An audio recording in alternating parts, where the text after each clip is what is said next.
back to the channel. Once again, my name is Zamora from Principia Prep, and today we're going to be going over why it doesn't matter in most cases where you go to college, because college really is what you make of it. Now, before we start, if you're new to the channel and you're looking for additional college content, please hit the subscription button down below. It will notify you of new videos coming out. And also, if you do enjoy today's video, please leave us a like. It does help the channel. That being said, let's jump right into why it doesn't matter in many cases where you go to college, because college really is what you make of it. Now, believe it or not, when it comes to the entire college process, there are people that are actually under the poverty level that have gone to Harvard, Yale, Stanford, etc. There's also a lot of people out there that's gone to just the regular state colleges, or in some cases have never attended college at all, who've been successful in life, some of which are also in the 1% of the most wealthiest people in the entire world. The truth is, students can be successful in life no matter where they go to college. The reality is it depends on what the student does when they're at the college. Do they utilize all the resources? Do they go out and ask for additional help? Do they use everything that college has available to them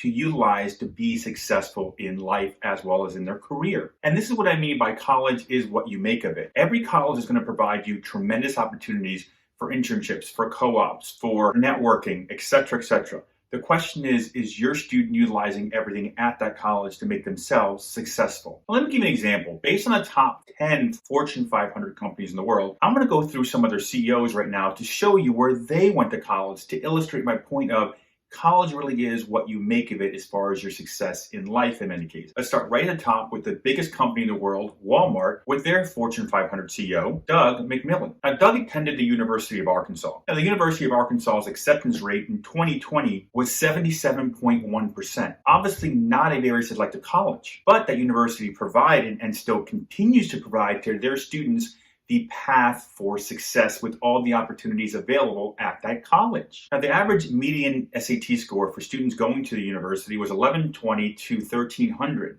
And for ACT scores, you're looking at a range of 23 to 30. So obviously for a more selective college, many schools wouldn't even consider a student like this as far as their median scores to even be accepted to the higher level schools. However, this university, as I showed you before, provided a lot of opportunities, i.e. Walmart's CEO. In addition, the University of Arkansas is also not that expensive. When you're looking at an in-state cost, we're looking at a cost of $26,144. For out-of-state students, it's $42,632, so not very expensive whatsoever.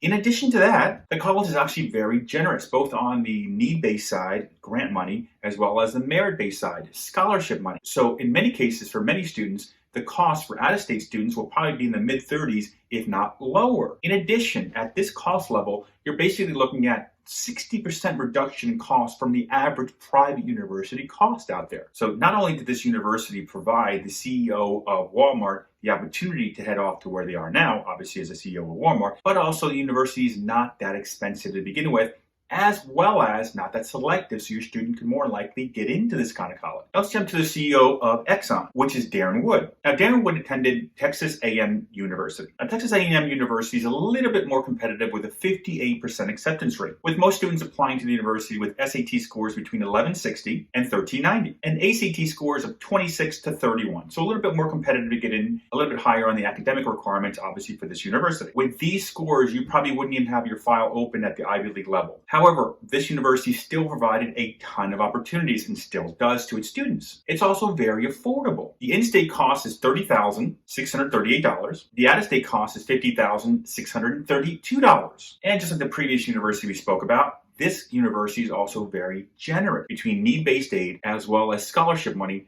This university will probably be for an out-of-state student within the mid-40s, if not below the mid-40 cost. Once again, bringing you down to roughly around 50% of what most private universities charge nowadays. In fact, the average financial aid package for this university is over $18,000 for incoming freshman students. And with an acceptance rate of 58%, for most students out there, this would be a safety school, if not at least a target university. Now let's look at Apple CEO, Tim Cook. Obviously, Apple is a product many of us know about, many of us use on a daily basis. Now, Tim Cook attended Auburn University. Now, Auburn University's acceptance rate in 2020 for the university was 81%. Obviously not a very selective college. Their average SAT score was 1150 to 1320, with SAT scores basically in the range of 25 to 31. And this college is also very affordable as well. For in-state students, you're looking at a cost of $32,678. And for out-of-state students, $47,349. So once again, a very affordable college, whether in-state or out-of-state. In addition, their average financial aid package for incoming freshmen was over $11,000 provided. So once again, this brings it down to a very affordable college. So many of your students, as I said before, don't look at college as if you didn't get into your dream school, your life is over type scenario. It's not what it means. College is what you make of it. Your student can be very successful at any university. So if you think about it, out of the top 5 Fortune 500 companies, the top 5, 3 of the CEOs went to just average, normal universities, where the acceptance rate was way higher than 50%. Now, let me give you one more, just to illustrate my point about college is what you make of it. And for the 4th person we're going to go through, it's going to be Warren Buffett from Berkshire Hathaway. Now, Warren Buffett, at the age of 16, started applying to universities. He was actually rejected from Harvard and accepted to UPenn. And he went to UPenn for essentially 1 year, and then decided to leave UPenn and go to the University of Nebraska Lincoln campus. Now, you might be thinking, well, Ed, he got into UPenn.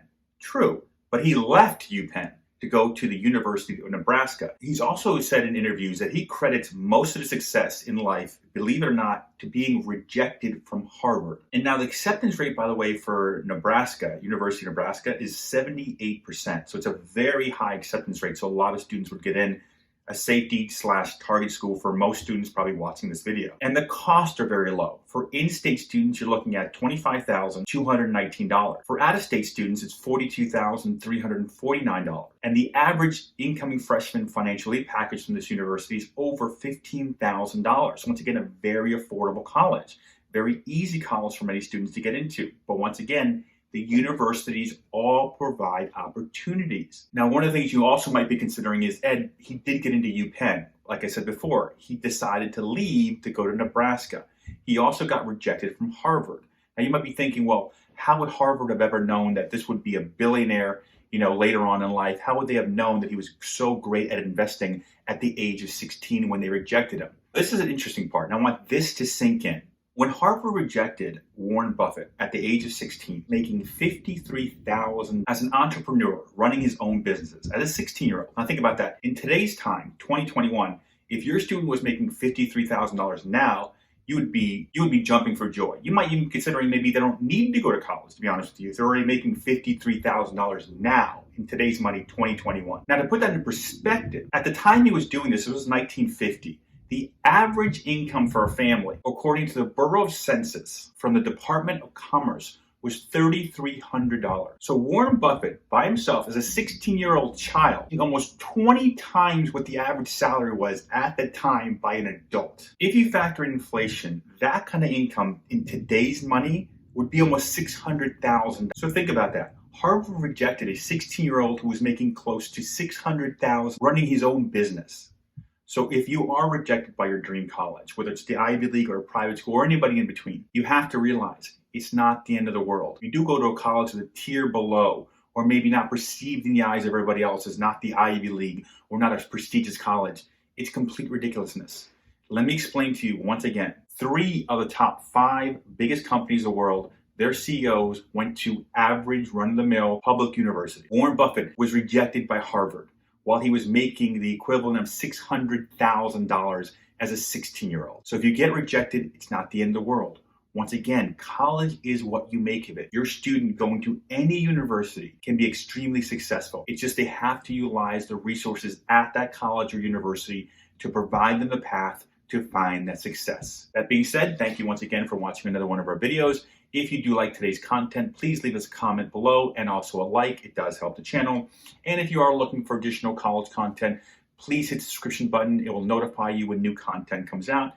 Other than that, once again, my name is Ed Zamora. On the screen is our contact information if you need additional assistance or want our monthly newsletter. Other than that, thank you once again for tuning in to another one of our videos.